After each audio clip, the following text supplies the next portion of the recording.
Hi, my dears, how are you? Thank you as always for popping by. I thought it might be time for me to have a look at some of the convention videos.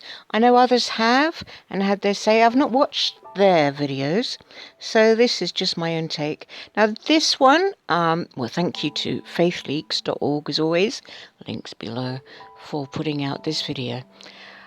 This one is about how love never fails after you have a loveless upbringing.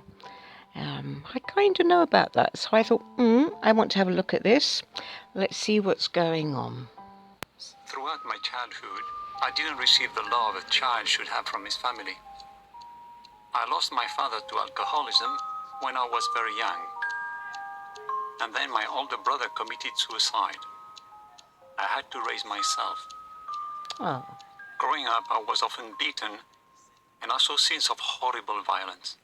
So, I know many of you will know that upbringing and variations of it. Oh, yeah, the violent stuff is so debilitating, so eroding, and it causes changes in your brain.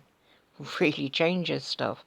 So this guy has obviously had a really quite a well-known Jehovah's Witness upbringing, basically. I know not everyone has. I know some of you will have had beautiful, loving parents, or at least one loving parent.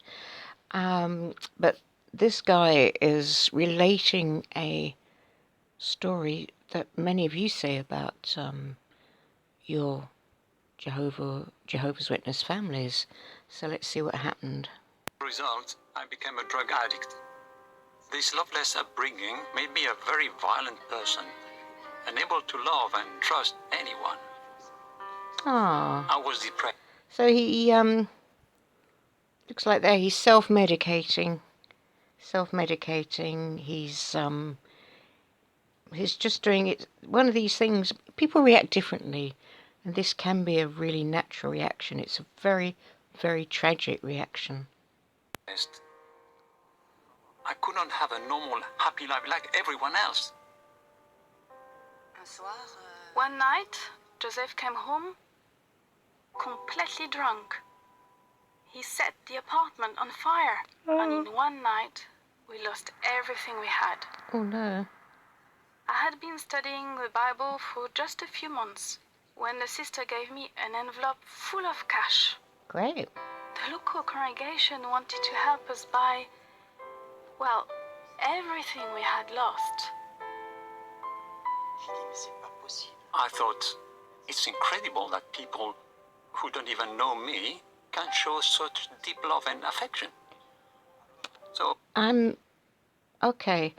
So he wasn't. I misread that. Sorry, he wasn't a Jehovah's Witness. He was a worldly person who had a sort of Jehovah's Witness upbringing. Now, the envelope of cash, that's great. We know of many others in dire straits who don't get the envelope of cash. I have to say, this isn't unusual in real life. Well, maybe some of you think it is, or have experienced that it is. I personally had an envelope of cash put at me.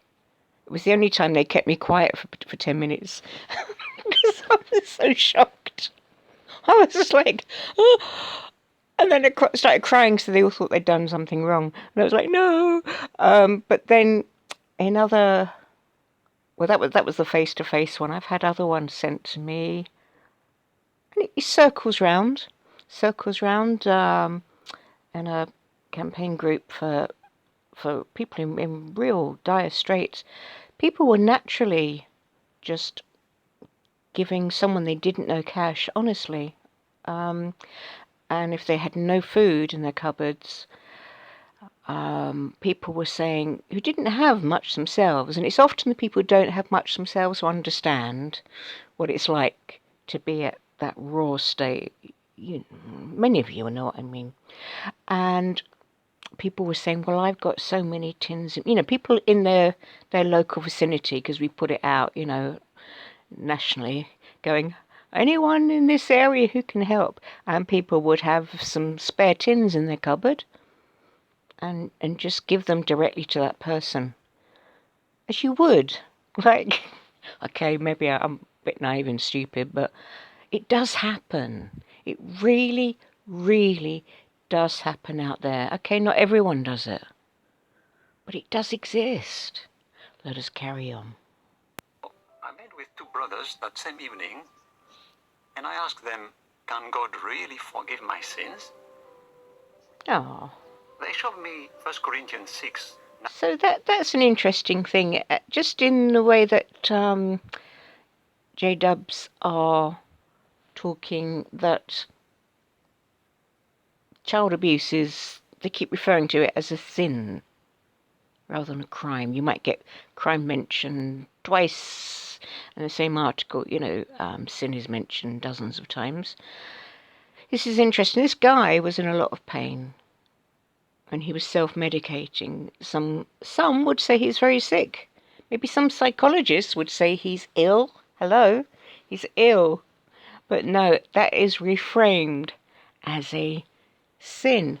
Now, it would have been a flipping pain in the bum for everyone around him. He would have caused a lot of pain with that. Pain begets pain, sadly, until there can be some intervention.